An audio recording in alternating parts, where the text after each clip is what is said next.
مطالعہ لوہے قلم مطلب وہ سیاہی جس سے ہم قلم میں ڈال کر لکھتے ہیں. آج ہمارے پاس وہ سیاہی نہیں ہے تو بھی ہم کو کوئی ڈر نہیں, خوف نہیں, کیونکہ ہم نے اپنے انگلیوں کو اپنے جگر میں ڈبا لیا ہے اور اپنے خون کو اس قلم کا متا بنا دیا. یہ ارادہ آج آپ کے جونیئر اور ڈگری کالج میں دکھائی دیا. اپنے اس عزم, اپنے اس ارادے کو زندہ رکھیے اور کوئی کچھ کرے یا نہ کرے, اپنی جدوجہد سے اپنے زندگی کو ایک نیا رخ دینے کی صلاحیت پیدا کیجیے. اور اللہ سبحانہ و تعالیٰ قرآن میں اشارہ فرماتا ہے, میں اس وقت تک بندے کی مدد نہیں کروں گا جب تک کہ میں خود اپنی مدد نہیں کرتا. میں آج کسی کے احساسات پر تکلیف نہیں پہنچانا چاہتا, کسی کے خلوص اور محبت پر ترتیب میں نہیں کر رہا ہوں, لیکن یہ ضرور کہوں گا کہ جب ہم دیکھ رہے ہیں اپنی نظروں سے کہ اس کالج کو کن کن چیزوں کی ضرورت ہے, تو جب کبھی بھی یہاں پہ کوئی بھی فنکشن ہو, میں ہمارے صدور و معتمدین و ابتدائی اور مجلس کے چاہنے والوں سے یہ کہوں گا کہ قائدین پر یہ گلپوشی کرنے کے لیے پیسہ صرف نہ کیجیے, وہی پیسے کو لے جا کر ضرورت اس بات کی ہے. اور میں یہ بھی جانتا ہوں کہ یہاں پر آنے والے بیشتر میری بہنیں غریب گھروں سے تعلق رکھتی ہیں, چاہے مسلمان کتنا بھی غریب کیوں نہ ہو. اتنا غریب بھی نہیں ہے کہ وہ دن میں اپنے ضرورت کے خرچوں میں سے 50 پیسے یا 1 روپیہ تو نکال سکتا ہے.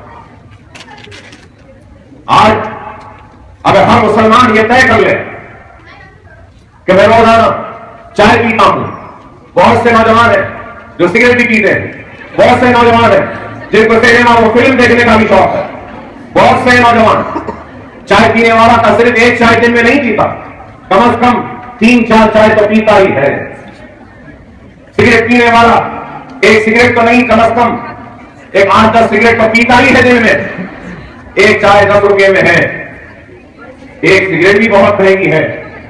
تو میں یہ کہہ رہا ہوں کہ اگر ہر مسلمان اپنے دن کے اخراجات میں سے 1 روپیہ اگر نکال دے تو مہینے کو 30 روپیہ ہوگا, اور وہ 30 روپیہ سال بھر میں اگر ڈال دیں گے تو کتنے ہوں گے آپ خود اندازہ لگائیے, 360 روپیے ہوں گے.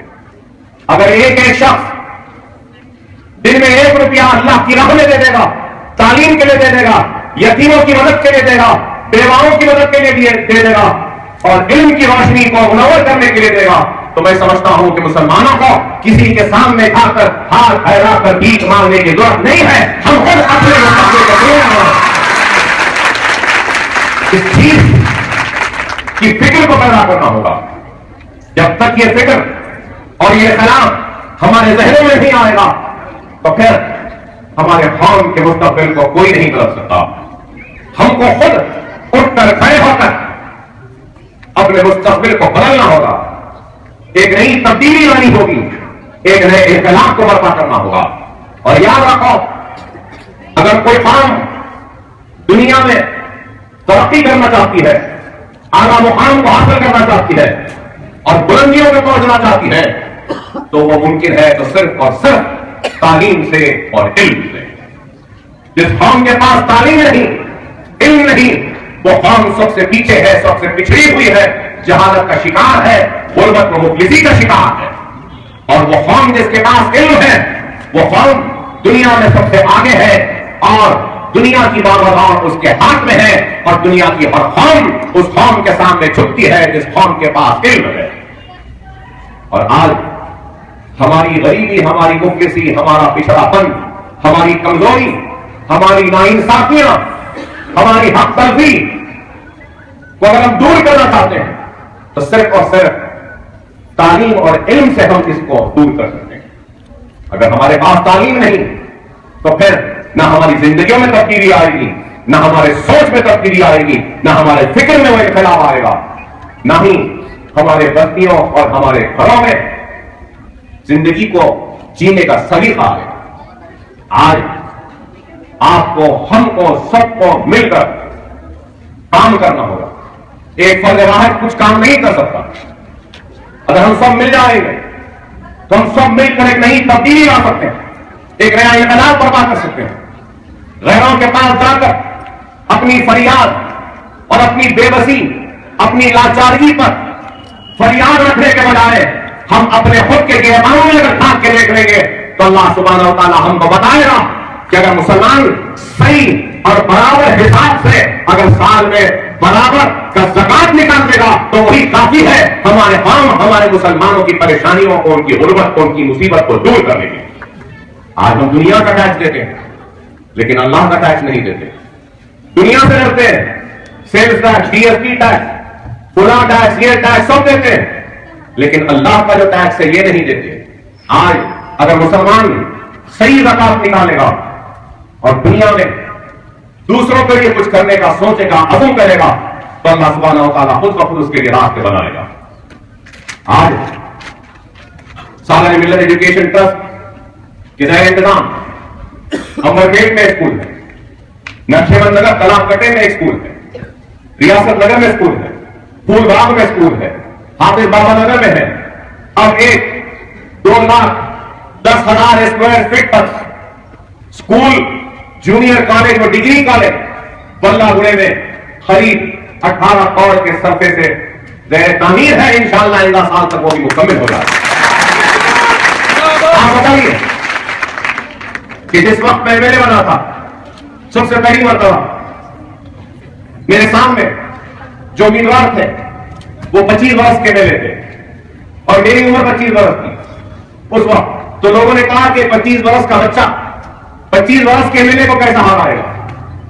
لیکن میں انتخابات میں یہ عوامی زندگی میں عزت کمانے کے لیے نہیں, شہرت کمانے کے لیے نہیں, دولت کمانے کے لیے نہیں آیا تھا. میں عوامی زندگی میں اپنی آخرت کو سنوارنے کے لیے آیا تھا اور دوسرے کرنے کے لیے آیا. اللہ سبحانہ و تعالیٰ نے ایک 24 برس کے کم عمر نوجوان لڑکے کو MLA بنایا تو دنیا حیرت کرنے لگی کہ اتنا چھوٹا بچہ. میں جب دفتروں میں جاتا تھا کسی کام کے لیے تو مجھے دفاتر میں رو دیتے تھے, بولنا پڑتا تھا کہ نہیں یہ MLA صاحب ہے, تو بولتے تھے اتنا کم عمر لڑکا MLA ہے.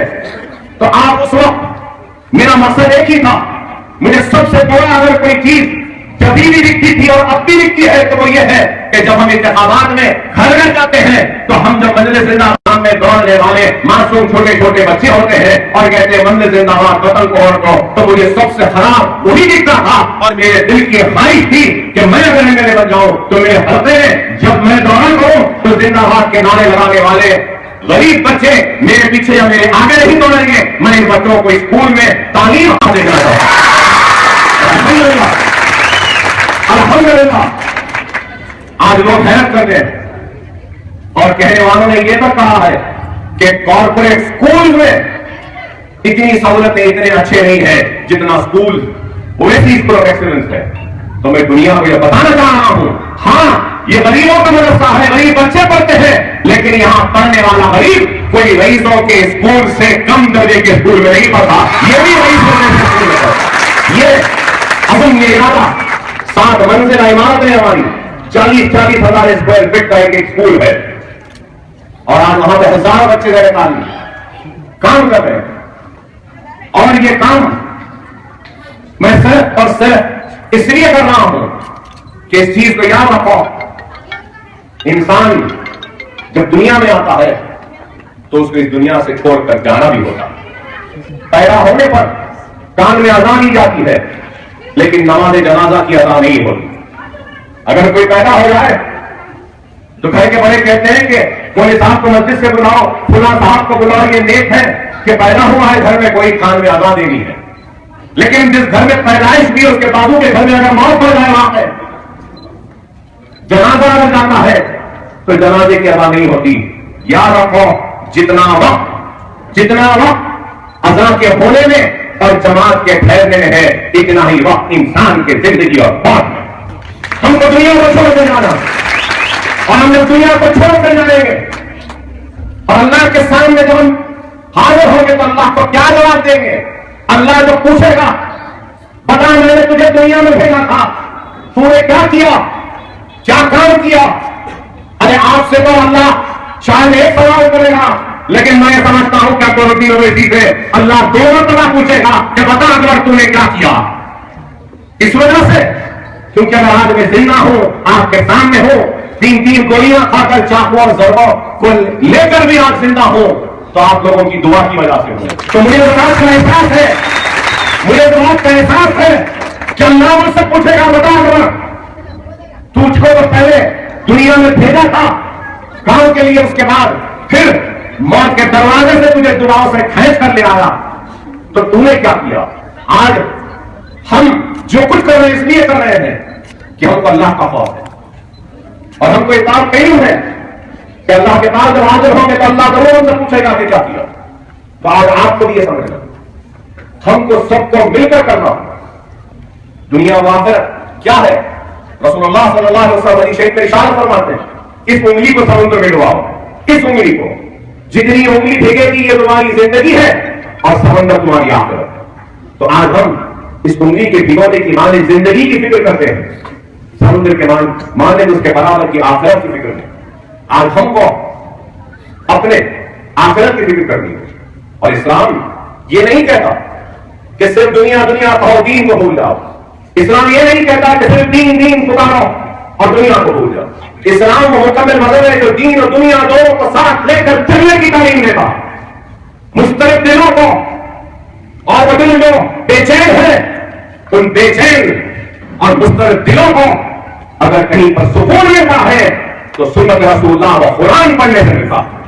اللہ نے اگر آج ہم کو مسلمان بنا کر دنیا میں بھیجا تو ہم جتنا بھی شکر ادا کرے کم ہے کہ ہم رسول اللہ صلی اللہ علیہ وسلم کے امتی ہیں. اور رسول اللہ صلی اللہ علیہ وسلم کے امتی کا مقام کیا ہے؟ دنیا کی دور میں آج مسلمان سب سے پیچھے, سب سے پچھڑا ہوا ہے, لیکن ہم کو یاد رکھنا ہے اس بات کو کہ ہم کس کے امتی ہیں. ہم رسول اللہ کے امتی ہیں. موسیٰ نے دعا کی کہ اے اللہ کاش تو مجھے امت محمدی بنا کر دنیا میں بھیجا ہوتا. کس نے دعا کی؟ موسیٰ علیہ السلام نے دعا کی. یہ ہمارا مقام ہے. اور آج ہم اپنے مقام کو سمجھنا نہیں چاہتے اور دنیا میں بچھڑے ہوئے صرف اس لیے کہ آج ہم دین سے دور ہو رہے ہیں, دنیا کہہ کر بھاگ رہے ہیں. اگر نہ دنیا کہو نہ دین کہو, دین اور دنیا دونوں کو ساتھ لے کر کہو. یہی اسلام. دنیا کے اس مقابلے میں اگر ہم کو اول آنا ہے تو ہم کو علم کے زیور سے آراستہ ہونا پڑے. میری یہاں بیٹھی بہنوں سے کہوں گا کہ آج میں دیکھتا ہوں میرے اسکول میں, مجھے بولتے ہوئے شرمندگی نہیں ہے, لیکن کہوں گا یہ بات کہ ہمارے اسکول میں جب داخلہ ہوتا ہے سالانہ, پورے اسکول میں قریب 600 بچوں کو ہر سال تعلیمی سال کے آغاز پہ ہم داخلہ دیتے ہیں. اور آپ کو سن کے حیرت ہوگی کہ جب داخلہ دیتے ہیں تو 5ویں اور 6ویں جماعت میں جیسے بچے آتے ہیں تو لڑکوں کا ڈراپ آؤٹ ہو جاتا. لڑکے اسکول چھوڑ دیتے ہیں, لڑکیاں تعلیم کرتی ہیں. کیوں؟ کہ اس لیے کہ ایک غریب یہ سمجھتا ہے کہ بچہ بڑا ہو گیا 10-12 برس کا ہوتا ہے, اس کو کوئی کارخانے میں اگر لگا دوں, کئی چھوٹے موٹے کام پہ لگا دوں تو یہ کوئی پیسہ لائے گا اور اس پیسے سے میرا گھر چل جائے. اور پھر لڑکیوں کو 10ویں جماعت تک پڑھاتے ہیں گھر میں, اس لیے کہ لڑکی مصروف ہے, اسکول جا رہی ہے, 10ویں میں آتی نہیں ہے کہ ماں باپ اس کی شادی کی فکر میں رہتے ہیں اور کیسا بھی بچہ دکھا کچھ تحقیق نہیں کرتے, بغیر تحقیق کے اس بچی کو ایک بوجھ سمجھتے, ذمہ داری سمجھتے اور اس کی شادی کرتے. میری بہنوں, شادی ضروری ہے, شادی کیجیے, لیکن علم کو قربان کر کے شادی نہیں. شادی اس وقت تک نہیں کرنا جب تک کہ علم کی دولت تمہارے ہاتھ میں نہیں ہے, جب تک کہ گریجویشن کی. میں دیکھتا ہوں کئی میری بہنوں کو دارالسلام میں میرے پاس آتی ہیں, ہاتھ میں 2 بچے ہیں, جوان لڑکی, پریشان ہے, کہتی ہے اکبر بھائی مجھے کچھ نوکری دے دیجیے. کیوں؟ کہتی ہے کہ نہیں میرا شوہر چھوڑ دیا, یا پھر کہتی ہے کہ شوہر نے دوسری شادی کر لی. اور وہ محتاج ہے, بےبس ہے. اگر اس کے پاس علم کی دولت ہوتی, اگر اس کے پاس گریجویشن کی ڈگری ہوتی, اگر وہ خامل ہوتی, تعلیم یافتہ ہوتی, تو یونیورسٹی کے پاس اس کو آنے کی ضرورت نہیں ہوتی. وہ خود اپنے پیروں کے کھڑے ہو کر اور چھوڑے ہوئے شوہر کی شاباشی میں چاہتا ہوں کہ آپ بھی کسی کے محتاج لوگوں نے اپنی زندگی میں نہ اپنے شوہر کے محتاج بنے، نہ اپنی زندگی میں کسی اور کے محتاج بنے. اگر محتاج بننا ہے تو اللہ کے محتاج بنو اور اپنے آپ کو تعلیم کے زیور سے آراستہ کرو اور تعلیم کی طاقت کے ذریعے اپنی زندگی کو سجانے سنوارنے کی جدوجہد کرو. یہی وقت کا تقاضا. اور علم تو حاصل ہو جائے گا کتابوں میں، لیکن تربیت ملے گی تو اچھی صحبت میں، نیک لوگوں کی صحبت میں، بزرگوں کی صحبت میں، قابل لوگوں کی صحبت سے تربیت ملے گی. علم ضرور کتابوں سے مل جائے گی، لیکن تربیت کتابوں سے نہیں ملتی، تربیت صحبت سے ملتی. اپنی صحبت کو اچھی رکھو، اچھے لوگوں کے ساتھ رکھو، اچھے لوگوں کے ساتھ بیٹھو.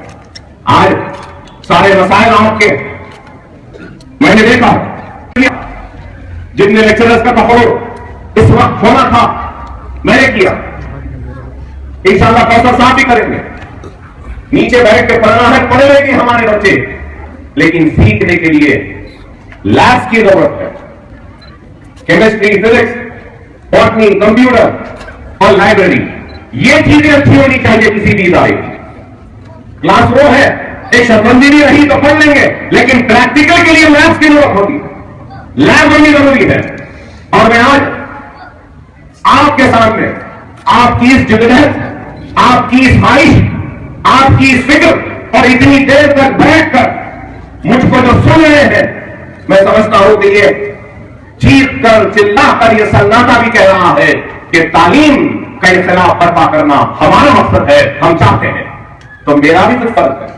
میں آج اپنی جانب سے یہ اعلان کرتا ہوں کہ فزکس، کیمسٹری، زولوجی، کمپیوٹر کے جتنے لیب ہیں، یہ پورے لیب کو اکبرالدین اویسی آپ کے کالج میں اپنے پیسے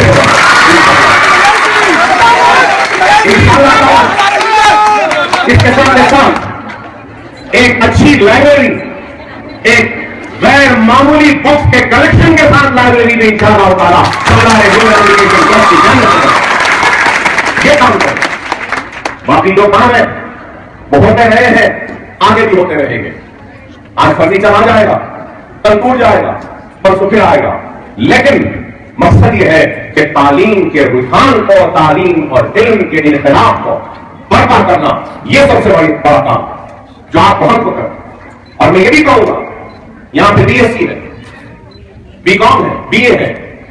میں کوثر صاحب سے بھی کہوں گا اور میں خود بھی کوشش کروں گا کہ یہاں پر ایک ووکیشنل ٹریننگ کالج کا بھی قیام ہمیں بنانا چاہیے. یہ ضروری ہے. آج ہم دیکھتے ہیں کہ کئی گریجویٹ ہیں، کئی انجینئرنگ گریجویٹ ہیں، کئی بڑے بڑے گریجویٹ ہیں، ڈگریاں ہیں لیکن بے روزگار. تو ڈگریاں رہنے کے بعد بھی بے روزگار کیوں ہے؟ ایک سوال ہے کہ ڈگری ہے لیکن ان کے پاس ہنر نہیں ہے. ووکیشنل ٹریننگ کالج اگر آئے گا تو ڈگریوں کے ساتھ ساتھ ہم ان کو ہنر بھی عطا کر سکیں گے. ہنر دینا یہ کام ہے. اور ووکیشنل ٹریننگ اگر سینٹر آ جائے گا تو ہم اس ووکیشنل ٹریننگ سینٹر میں سوئنگ کلاسز کر سکتے ہیں، ایمبرائڈری کلاسز کر سکتے ہیں، بیوٹیشین ٹریننگ کلاسز کر سکتے ہیں، mobile making classes, soap making کے کلاس کر سکتے ہیں، کرٹن میکنگ کے کلاسز کر سکتے ہیں، سوفا اپولسٹری کے کلاسز سکھا سکتے ہیں. یہ سب کچھ ہم کر سکتے ہیں. اور ہماری بہن، ہماری بیٹی، ہماری خواتین جو آج تعلیم کے زیور سے آراستہ نہیں ہے لیکن گھروں میں برتنیں بیچتی ہے، جھاڑو لیتی ہے، اس کو برتنیں میں جھاڑو مارنے کی ضرورت نہیں ہے. وہ سوئی سیکھ جائے گی تو مشین کے ذریعے خود کپڑے سی کر اپنے گھر پر چلا سکتی ہے. یہ اسکل ڈیولپمنٹ ہے. ہنر کو آج یہی کام میں کر رہا ہوں. نصیر راز صاحب نے کہا کہ 12,000 لڑکیوں کو ہم نے تربیت دی. 12,000 نہیں، 30,000 لڑکیوں کو اب تک میں نے میرے حلقے میں خواتین کو ٹریننگ دی ہے. کوئی سوئنگ جانتی ہے، کوئی کپڑا سینا جانتی ہے، کوئی ایمبرائڈری جانتی ہے، کوئی زری کا کام جانتی ہے، کوئی زردوزی کا کام جانتی ہے، کوئی بیوٹی پارلر کا کام جانتی ہے، کوئی نیل جو لگاتے ہیں ناخن لڑکیاں آرٹیفیشل وہ جانتی ہے، کوئی ہیئر کٹنگ جانتی ہے، کوئی مہندی ڈیزائننگ جانتی ہے، کوئی گھروں کے پردے بنانا جانتی ہے، تو کوئی اپوسٹری بنانا جانتی ہے. اتنا سیکھیں. آج یہاں پر بھی ویسے ہی کام کی ضرورت ہے. وہ کام ہم کو کرنا. انشاءاللہ یہ کام کریں. میں یہاں لڑکیاں جو بیٹھی ہیں جو جونیئر کالج میں ہے، جو بائی ٹی سی میں ان سے کہوں گا، بائی ٹی سی میں جو لڑکیاں جاتی ہیں